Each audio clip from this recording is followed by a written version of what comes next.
Tal como les dije al inicio, hoy tengo el gusto de volver a encontrarme con el doctor Carlos Salcedo, con quien el año pasado, en junio específicamente el año pasado, lo invité a poco tiempo de haber ocurrido la tragedia de Jet Set. Y precisamente el domingo pasado se celebraba, se conmemoraba los 11 meses de la tragedia de Jet Set. Y además, precisamente en enero, habían ustedes tenido la primera audiencia preliminar. ¿Qué ha pasado de abril a ahora? ¿Sigue siendo usted el abogado de esa familia que comentamos en junio o se han sumado más familias con su defensa? Bueno, primero, Mercy, las gracias. Para mí siempre es un placer estar contigo, con Ramón, con todos ustedes. En materia procesal, el proceso, la defensa había solicitado una resolución de peticiones que consistía en un contraperitaje. Eso ya le fue rechazado, le fue declarado inadmisible por una cuestión de procedimiento. Todavía la defensa no ha solicitado un nuevo peritaje, cosa a la que tiene de alguna manera acceso y derecho. Por lo tanto, se está atento a que eso ocurra, si finalmente así lo entiende la defensa. El día 16 habrá audiencia preliminar, el día 16 de abril habrá audiencia en ese sentido, pero en esa audiencia lo que se conoce es la calidad de la prueba, el peso de la prueba, la legalidad de la prueba, la utilidad, la pertinencia, es decir, los elementos fundamentales para que la prueba pueda entrar al proceso. Si fue reunida conforme a lo que establece la norma, entonces el juez de la instrucción depura eso y dice, bueno, esta prueba es válida, es legítima, es legal, va al juicio. Si determina finalmente que hay suficiencia probatoria y que hay personas vinculadas, que en este caso ya han sido identificadas por el Ministerio Público con su acusación y las acusaciones adherentes de muchas de las víctimas. Entonces, ese es el proceso en la actualidad. Por lo tanto, hay que esperar en la audiencia preliminar que finalmente sean enviados a juicio las personas que han sido identificadas como responsables de ese lamentable hecho. Nosotros, hasta la fecha de esta entrevista, sí representamos a la familia que perdió 3 hijos y no hemos aceptado más víctimas. En algún momento nos han contactado varias personas, pero decidimos no sumar una más, por una serie de trabajos que hemos tenido que asumir en otro sentido, y eso nos sumaría una cantidad de trabajo que no podemos asumir, como es la responsabilidad nuestra. Pero esperamos que sí, que el proceso fluya adecuadamente.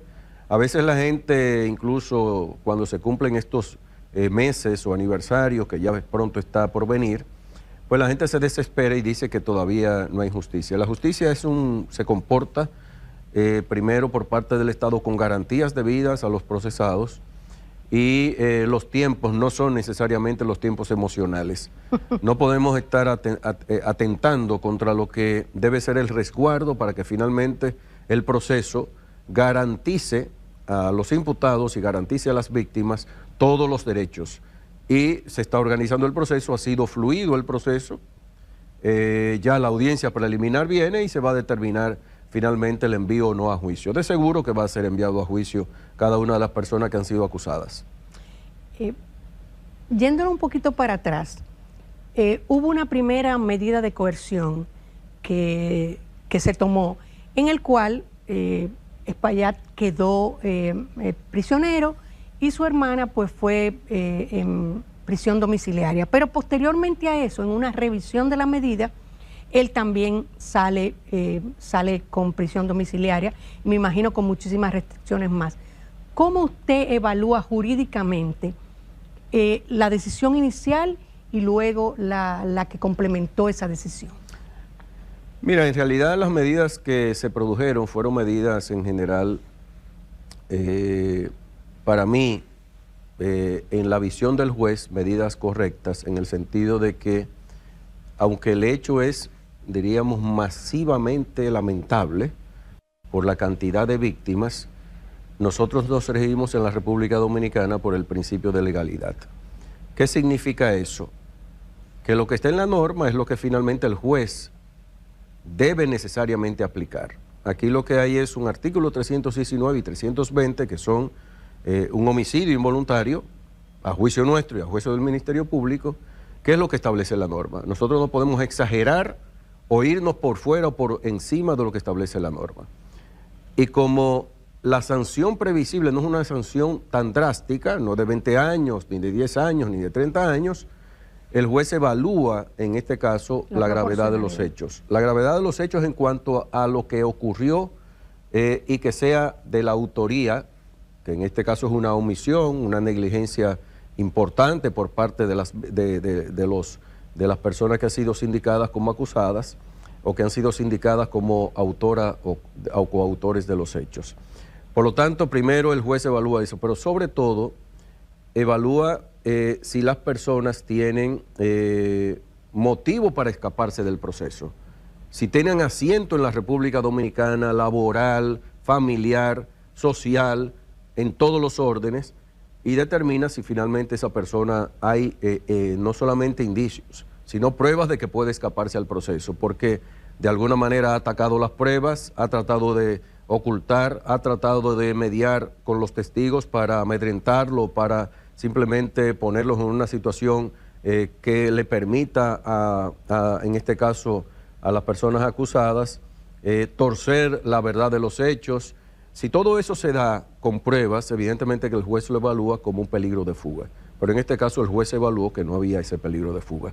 Lo respeto, respetamos esa decisión. Pero sin embargo, cuando tú mencionas todas esas cosas, ¿uno le luce que sí eso ha pasado? Mira, yo creo que primero hay que decir que las medidas fueron de impedimento de salida, presentación periódica y medidas de garantía económica, y que son, diríamos, las alternativas dentro del paquete de medidas que tiene el Código Procesal Penal, son las posibles conforme a lo que se le presente al juez, no lo que desde afuera se diga. Claro. El juez no evaluó que había ese peligro y que esas cosas que ocurren, aunque uno tenga el alegato, un alegato sin fuerza, y la fuerza significa prueba. No es que yo diga que esta persona amedrentó o no amedrentó, o habían elementos que se presentaron en la medida de coerción, ¿verdad?, que podían dar de alguna manera indicio de que había un amedrentamiento por parte, en este caso, de los señores Espaillat contra una persona determinada. Pero eso el juez no tuvo la prueba en ese momento, a su juicio, y evaluó que no había peligro de fuga. Yo siempre digo, y tengo que ser, diríamos, coherente con lo que he predicado durante toda mi vida, no solamente como el abogado de casos, sino como el que de alguna manera ha opinado sobre estos temas y ha escrito o dando conferencias o cursos, también lo he dicho, y para fines institucionales, sobre todo en ocasión de las reformas importantes que hubo al inicio de la década pasada, de la década antepasada, con el Código Procesal Penal. La Constitución establece claramente que la prisión preventiva es extrema.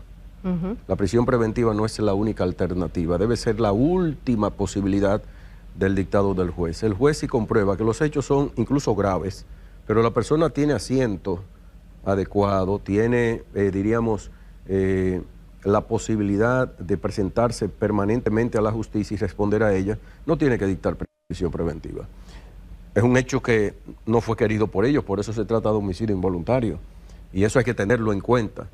Y por lo tanto, yo creo que en este caso particular tenemos que esperar que la justicia finalmente responda adecuadamente conforme a lo que establece la norma. Fíjate tú que el Código Penal nuevo, que va a entrar en vigencia en agosto, aumentó las sanciones hasta 5 años, hasta 10 años incluso hay casos, según la cantidad de víctimas. Por lo tanto, el legislador del siglo antepasado no podía haber previsto una situación tan calamitosa. Nunca había habido un evento en la República Dominicana tan calamitoso, tan extremo. Y no pudieron prever hace 2 siglos prácticamente los legisladores de ese tiempo que ese hecho ocurriera. Ahora lamentablemente ocurrió y esa realidad hace que haya una reforma en el campo penal sustantivo. Y es lo que se ha producido en este momento, pero eso es inaplicable a un caso sucedido anteriormente, porque en la República Dominicana tenemos una Constitución y los instrumentos internacionales también establecen que hay retroactividad de la norma. Solamente se podría ser retroactiva si es favorable, en este caso, a las propias personas que están, en este caso, acusadas de un delito, en este caso, culposo. Precisamente el día de la audiencia, yo creo que eso despertó mucho más el sentimiento de repudio en sentido general de la gente. O sea, realmente, tal como tú dices, es que es una situación que desborda los sentimientos de todo el mundo. Yo no conozco a nadie de los que murieron, o sea, no conozco a nadie. Sin embargo, yo siento ese mismo pesar, ese mismo sentimiento de la mayoría del pueblo. Imaginemos, por ejemplo, el caso de tu misma familia, 3 hijos, eso es una cosa, es una locura. O sea, uno lo piensa. Los únicos 3 hijos, o sea, que perdieron sus esperanzas de vida. Su vida, o sea, perdieron su vida. Lo he vivido en carne propia con ellos, con los padres de los 3 hijos. Y ellos dicen, nosotros estamos vivos aquí, pero estamos muertos. Claro. Es decir, eso son expresiones de lloro permanente y contundentes, pero ante la realidad lo que hay que seguir adelante y lógicamente que la justicia finalmente sancione en la medida en que lógicamente está previsto en la norma, conforme a los hechos que en este caso sean imputados. Entonces, hay abogados que incluso han acusado de homicidio no voluntario, y eso el tribunal deberá evaluarlo en su momento si hay de alguna manera un hecho ocurrido como consecuencia de algo que sí las partes conocían que podía ocurrir y que finalmente deberá evaluarse en el sentido del homicidio del artículo 295 actual del Código Penal, que entraña sanciones hasta 20 años. Pero eso será evaluado en su momento. No, de hecho,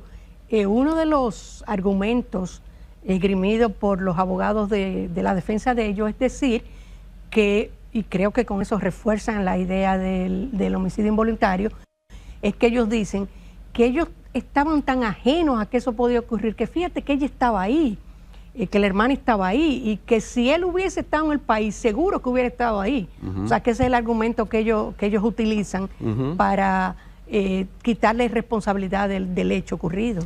Mira, han ocurrido tragedias en Argentina, en Europa, en Estados Unidos similares, y han estado los dueños ahí. Es decir, el hecho de que tú no preveas una situación que tú tienes necesariamente que conocer que puede ocurrir, no te exime de responsabilidad. Al contrario, eso indica que es una negligencia mucho peor, más grande.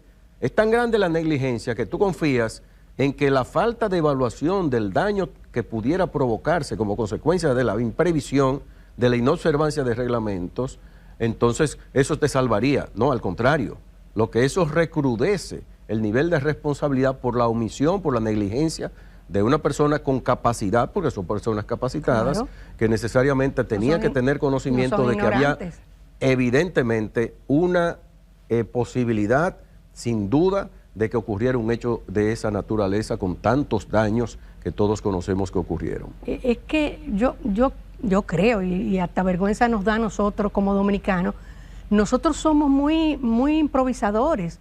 Ahora mismo en estos días, a raíz de que se estaba recordando estos 11 meses, volvió a salir un video de filtraciones en un gran salón de fiesta de un hotel del Malecón. Entonces uno dice, óyeme, pero con la experiencia de Yeset, yo pienso que el que tiene un lugar, primero debiera estarlo revisando sin que se lo digan. Sí. Y segundo, ante filtraciones, oye, debía de recordarte como que ese fue el síntoma inicial de Yeset. Sin embargo, no pasa nada. Aquí en la República Dominicana, ocurre en el mundo entero, pero los que tienen conocimiento porque han viajado, porque han tenido contacto con lo que son las legislaciones internacionales, en Europa, en Estados Unidos, para poner solamente, diríamos, 2 ejemplos grandes, hasta para tú mover una pequeña pared que es incluso, que no sostiene nada de la base, de la estructura del local o del edificio, para tú moverlo, ponerle la mano, tiene que tener la autorización de la autoridad pública. Y si no lo certifica, al momento que tú hagas una operación con ese inmueble, no pasa la operación, hasta que tú no corrijas esa situación por el riesgo que eso entraña. Pero eso lo hace la legislación, y la legislación nuestra es bastante pobre. Sí. Primero, lo que le otorga al ayuntamiento, a los ayuntamientos, son facultades para intervenir, de alguna manera avisar, prevenir, bomberos, etcétera, pero no una obligación que entrañe consecuencias jurídicas, en sentido claro.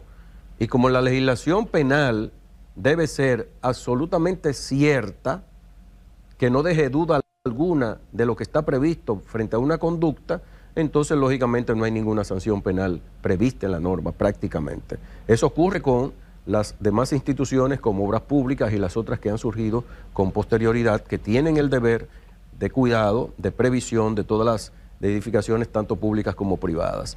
Entonces, en ese sentido hay que hacer una revisión general de todas esas normas, porque si no hay consecuencia jurídica de una omisión, de una negligencia, de un acto de esa naturaleza, de una inadvertencia, evidentemente que todo el mundo simplemente se comporta de manera irresponsable, salvo que hayan autoridades locales o también sectoriales del gobierno central que tengan el nivel de conciencia de que aunque no haya claramente consecuencias penales en relación con esa inadvertencia o esa negligencia o esa omisión, que finalmente entiendan que la vida está por encima de todo y la preservación de la seguridad de la gente. Ese día, el abogado de los hermanos Espaillat, como una manera de decir que esto está casi resuelto, dijo que más del 70% de las familias afectadas han pactado con ellos acuerdos económicos. Bueno, yo conozco de un caso que el pacto fueron 400,000 pesos, que uno dice, Dios mío, pero claro, uno se pone a pensar, una gente humilde, 400,000 pesos parece mucho dinero, sí, pero cuando lo utilice en mantener a ese niño o esa niña que le quedó de sus hijos, se va a dar cuenta que eso no es dinero, claro, que eso no es dinero, pero lamentablemente eso está ocurriendo.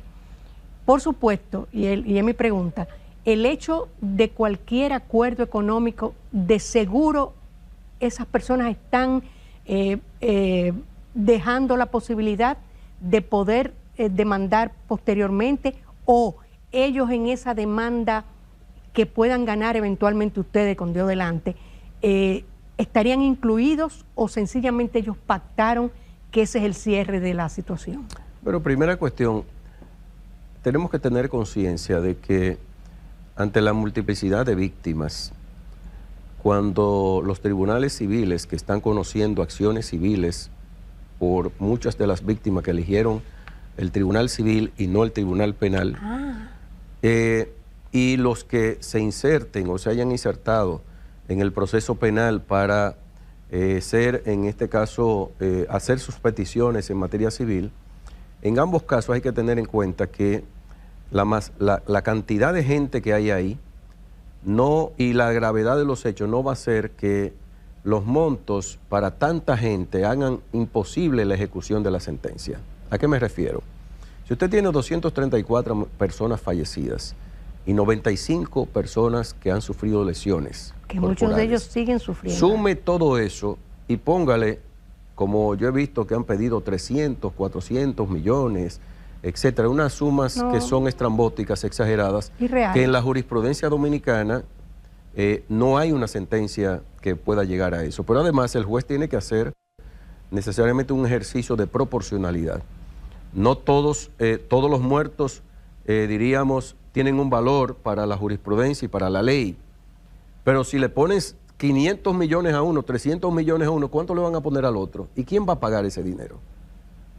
No, ni Bill Gates podrá pagarlo, digo, para exagerar, ¿no? Sí. Entonces, el juez tiene que hacer que la sentencia sea ejecutoria.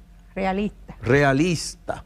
Entonces, mucha gente exagera la nota. Ahora bien, primero, yo no sé qué pasó con eso, con ese ejemplo que tú pones de 400,000 pesos. No sé si fueron lesiones, qué tipo de lesiones fueron, etcétera, y lógicamente todo lo que es el perjuicio, en este caso moral.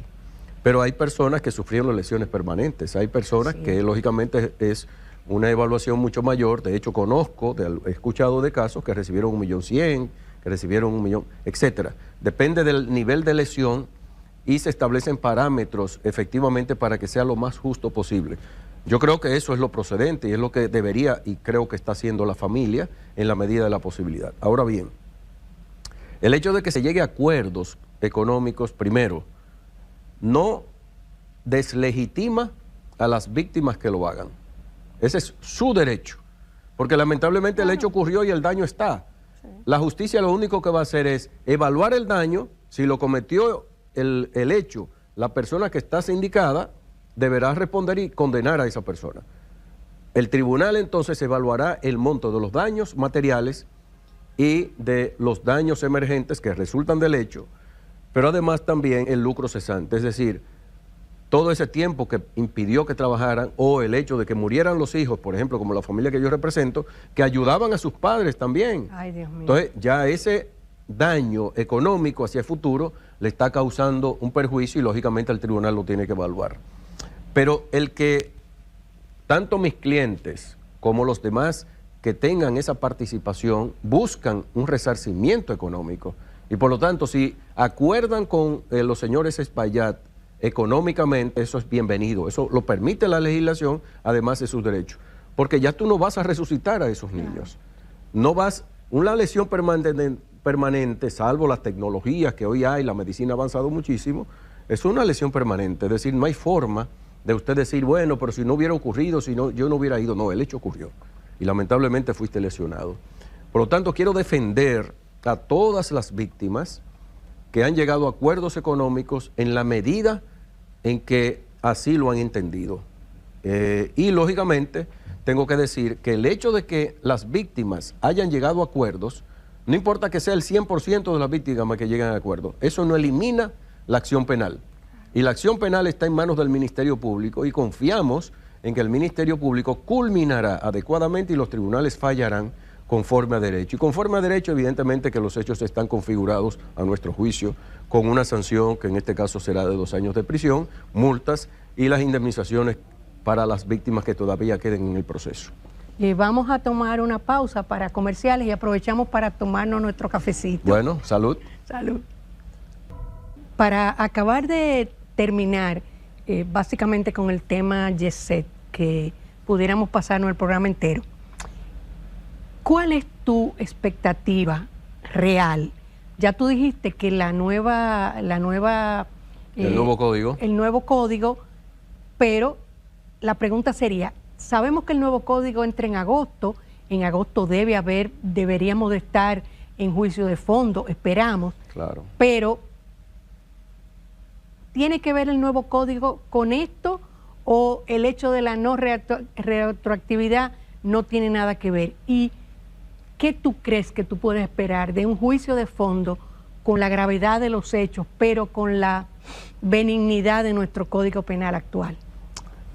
Mira, uno lo que lamenta es que la falta de una sanción adecuada, de una sanción que se condiga con los hechos que ocurrieron, y sobre todo porque a juicio nuestro y a juicio del Ministerio Público ha habido una negligencia extrema, una negligencia grave por parte, en este caso, de las personas acusadas, de los señores Espaillat.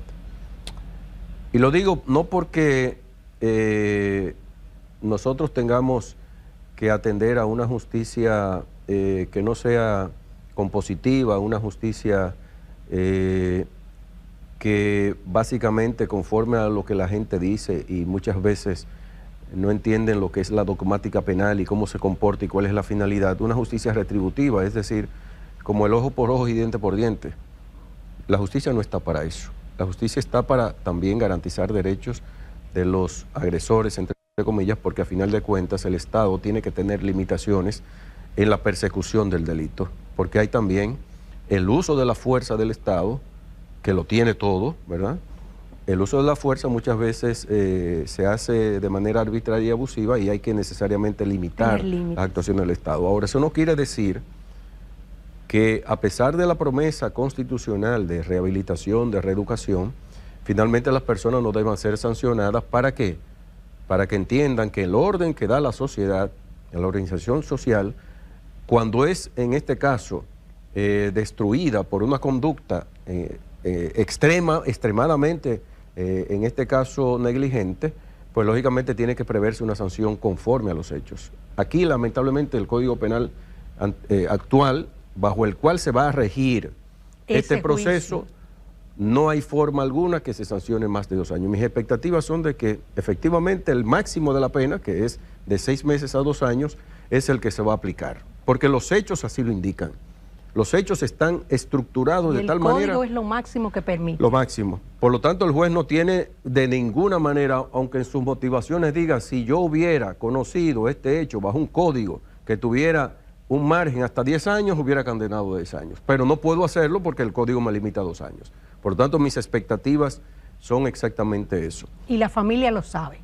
Y la familia lo sabe. Ahora, él tiene defensa, si tiene defensa excelente, y lógicamente van a alegar que no existieron esos hechos negligentes, que esa negligencia no fue grave, y que aún en el caso de que se pueda confirmar la responsabilidad penal y que los hechos ocurrieron como consecuencia de la negligencia, omisión de reglamentos, inadvertencia, etcétera, son personas que por primera vez se enfrentan a la justicia y nunca han tenido antecedentes. Por lo tanto, eso también hay que tenerlo en cuenta a la hora de aplicar la sanción, y pueden pedir una sanción la menor posible, que está desde los 6 meses. Si el juez lo hace y entiende que eso es así, también nosotros tenemos que respetar la decisión. Es decir, no estoy diciendo que lo vaya a hacer así. Está dentro de la ley. Dentro de la ley, del marco de la ley, pero nosotros tenemos un punitivismo penal que muchas veces no entendemos, que le hace un daño a la justicia dominicana, porque los jueces son imparciales e independientes y solamente están sometidos a la ley y a la Constitución. Si lo hacen por fuera de la norma, evidentemente que están transgrediendo lo que es el mismo orden jurídico, el ordenamiento jurídico en la República Dominicana. A propósito de ley y de Constitución, hablamos de negligencia por parte de los propietarios. Para nosotros es evidente negligencia, pero como usted dice, vamos a ver lo que el juez considera. Pero ¿qué pasa con la negligencia de los organismos institucionales que tuvieron que ver con eso? ¿Contempla la ley o la Constitución alguna carga para los funcionarios que debieron de haber hecho lo que no hicieron? Mira, la verdad es que penosamente, tengo que decirlo, yo he analizado toda la normativa en relación con las responsabilidades penales. Hay responsabilidades administrativas que sí pueden ser derivadas de ese tipo de omisiones, que las hay. Todas las edificaciones privadas y públicas deben ser permanentemente vigiladas, revisadas, sujetas a fiscalización. Hay incluso un organismo de relativamente reciente fundación que preside una persona con muchísima formación, Reyes Madera, incuestionable, y un equipo de primera, y sé que están haciendo una labor. Pero muchas veces esas labores se hacen a posteriori. Sí. Y el problema es cómo evitar que los hechos ocurran. Y debe haber una evaluación previa. Entonces hay sanciones administrativas, pueden haber sanciones civiles cuando hay esa omisión, y son responsables los funcionarios conforme a la Constitución y la norma por la negligencia, sí, en el momento de ocurrir. Pero las sanciones penales, en este caso, lamentablemente son inexistentes, porque se mencionan cosas, pero no se menciona de manera muy clara. Y lógicamente lo que se prevé es que haya una modificación a cada una de esas normativas para que finalmente los efectos de cualquier omisión, de cualquier inadvertencia por parte de las autoridades sean alcanzadas finalmente en el ámbito penal. Yo creo que la mayor, diríamos, lección que hemos aprendido de este hecho, una de las mayores lecciones, es que la normativa completa hay que sentar a los técnicos, sentar a las autoridades, sentar al sector que piensa precisamente en la regulación para prevenir este tipo de omisiones o de negligencias graves, para que finalmente también, primero, en el orden administrativo, en el orden civil, en el orden penal, estén previstas todas las inconductas o las conductas prohibidas para que sean sancionadas adecuadamente. Pero sí, posiblemente incluso muchos abogados que en su momento me llamaron, que tenían la representación de víctimas, y otros que por inquietudes también decía, pero vamos a someter también en la acusación a los funcionarios, a las entidades, etcétera. Y yo decía, pero el análisis objetivo de la norma no me da a mí como resultado la posibilidad de encauzarlos. Hay negligencia y eso deriva en acciones de naturaleza civil probablemente. Ahora, ¿cuáles funcionarios? Porque ya sé cuántos años tenía. Es decir, a los de ahora, a los de aquel tiempo, tendríamos que llevar a todos los alcaldes, tendremos que llevar a todos los directores de las áreas correspondientes, aún aquellos que se hayan muerto, a los familiares que derivan en algún nivel de responsabilidad luego de la muerte de una persona, y eso sería, diríamos, improductivo, sería frustratorio en el ámbito procesal. Tendría sentido. Y un abogado, diríamos, con alguna experiencia como nosotros, con casi 40 años en esto, pues no va a torpedear su propio proceso. Sería torpe de mi parte, de los abogados que a mi juicio lo hagan, masificar las acciones cuando finalmente los resultados serán frustratorios. Hemos mencionado varias veces el hecho de que, en definitiva, este proceso se va a juzgar con el antiguo Código Penal, con el Código Penal. Así es. ¿El Código vigente? Vigente. Sí. Y también hemos mencionado que el Código aprobado en agosto está en la ventana de corrección hasta agosto de este 2026, donde Claro. finalmente entraría en vigencia. ¿Conoces tú el código actual, el aprobado? ¿Formas parte de algún grupo? Yo conozco un grupo que va a someter unas propuestas de modificación. ¿Y cuál es tu opinión en sentido general de este código que ha tomado más de 20 años llegar a esa solución? Bueno, primero nosotros hemos sido parte, recuerdo cuando fuimos directores de Finjus, que había una comisión oficial presidida por el maestro de maestro Artañán Pérez Méndez, que también Juárez Víctor Castillo, Lorenzo Fermín y varios destacadísimos penalistas conformaron, y nosotros, a propósito de eso, como teníamos también la reforma procesal penal, había que necesariamente hacer un match para que no hubiera una incoherencia en lo sustantivo y en lo formal, en lo procedimental. E hicimos propuestas. De hecho, recuerdo que contratamos desde Finjus a grandes juristas para opinar sobre el nuevo Código Penal y cómo hacer que ambos códigos no se desdijeran. Eso era en los 2000. Eso fue en los 2001, 2002, 2003. Ya sabemos el resultado de esa propuesta legislativa. Esa fue de Tardó vuelta. tiempo, luego se reconformaron comisiones, los legisladores duraron mucho tiempo evaluando esas iniciativas y se torcieron, se cambiaron, se modificaron, pero se mantuvo una sustancia. ¿Y cuál fue la sustancia? Lamentablemente terminó con una mayor drasticidad de las sanciones de hasta 60 años con cúmulo de penas, lo que no se condice con la Constitución. Eso no pasa el sedazo constitucional, porque si la Constitución establece que la cárcel, la prisión, es para que la persona pueda de alguna manera reeducarse y reinsertarse a la sociedad, como si una persona tiene 40 años y la condenan a 60 años, ¿cómo se va a reinsertar a la sociedad? Eso es absolutamente incompatible con el texto constitucional y con la normativa internacional, los instrumentos internacionales. Hay una serie de inconsistencias del nuevo código.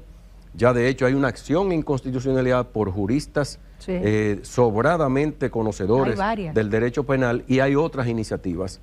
Y yo sí he sido en varias oportunidades consultado, he hecho mis aportes por escrito, que de hecho lo mandé al Congreso en su momento, y legisladores que también de alguna manera tenían inquietudes, y sigo en ese interés de que en este tiempo se pueda de alguna manera armonizar con derechos humanos, derechos reproductivos y derechos de la mujer, que finalmente no se ganó la batalla. En los códigos lamentablemente son el producto de un consenso, y el consenso no es solamente técnico, el consenso es legislativo, político y social. Moral, y por lo tanto fue el mejor código posible, tengo que decirlo, hay avances, pero hay un significativo retroceso en términos de derechos humanos, derechos reproductivos, y sobre todo en términos de la drasticidad de muchas sanciones que finalmente son inoperantes, son ilusorias solamente, para llevar la ilusión a la población de que se está atacando adecuadamente el crimen, cuando en el caso de la pena de muerte, ¿qué ha resuelto eso en el mundo? No, nada. No, eso es simplemente venganza humana contra un ser humano que, bueno, tendrá distorsiones. Hay psicópatas sociales, hay psicópatas, hay de todo. Hay personas que habría que irse a Garófalo y a una serie de gente que, bueno, hay personas que nacieron criminales, por ejemplo.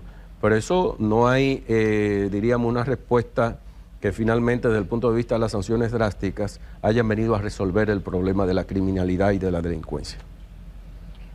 Finalmente, lo más breve que tú puedas, yo no me enteré de que en algún momento tú recibiste una intención a través de un decreto del Poder Ejecutivo para que formaras parte de quienes revisarían la ley policial. ¿En qué quedó eso? No, finalmente ya nosotros hicimos entrega al presidente de la República y la comisión oficial designada por el presidente, hicimos una entrega formal al presidente de esa propuesta y el presidente finalmente presentó al Congreso Nacional la reforma, diríamos, integral a la ley 590, que es la ley de policía, sí. Y nosotros tenemos la esperanza de que el Congreso Nacional finalmente produzca una legislación que esté a la altura de una seguridad ciudadana, de una seguridad pública, que tenga la normativa mucho más adecuada. La anterior tuvo una serie de desvaríos, lamentablemente pasó con una serie de inconsistencias que no se corresponden con el marco normativo que una policía moderna necesita. Esta lo tiene. Ojalá que el Congreso Nacional no la tuerza, porque ellos son legisladores y tienen toda la autonomía para hacerlo, pero la autonomía es relativa, porque ellos son mandatarios y la población dominicana entiende que la seguridad ciudadana, la seguridad pública es esencial para el sostenimiento de una vida en comunidad, de una vida en orden en la República Dominicana que nos lleve y nos traiga paz, tranquilidad, en manos de una policía moderna, estructurada adecuadamente y normativamente con todas las previsiones que finalmente nosotros esperamos. Yo tengo la fe de que luego de esta tarea que nos encomendó el presidente y de tantos actores que intervinieron, la propia Policía Nacional, donde hay personas muy cualificadas, de hecho el nuevo director de la Policía Nacional, Cruz, participó activamente junto con otros, con niveles altísimos de calidad, sorprendido yo, lógicamente conocía mucho de ellos, pero sorprendido de la calidad y del aporte. Y las diferencias se trataron y se conciliaron. Por lo tanto, hay un producto que en este caso no solamente tiene la participación de este equipo, sino de personas externas que fueron consultadas y equipos ampliados que permitieron que saliera el mejor de los proyectos posibles. Así que yo tengo la esperanza de que el Congreso Nacional finalmente... Del final del cuatrenio. Ojalá que no le pase lo que el Código Penal sufrió durante más de 20 años. Encantadísima de haber vuelto a compartir contigo. Mercy, yo soy tuyo y de Ramón siempre. Sí, yo lo sé que sí, no me cabe la menor duda. Muchas gracias. Aunque me faltaron muchas cosas, esto me compromete a que de nuevo cuando me dejen esta encomienda te vuelvo a invitar. Y yo siempre solicito cuando tú así me lo pidas. Un abrazo. Un abrazo.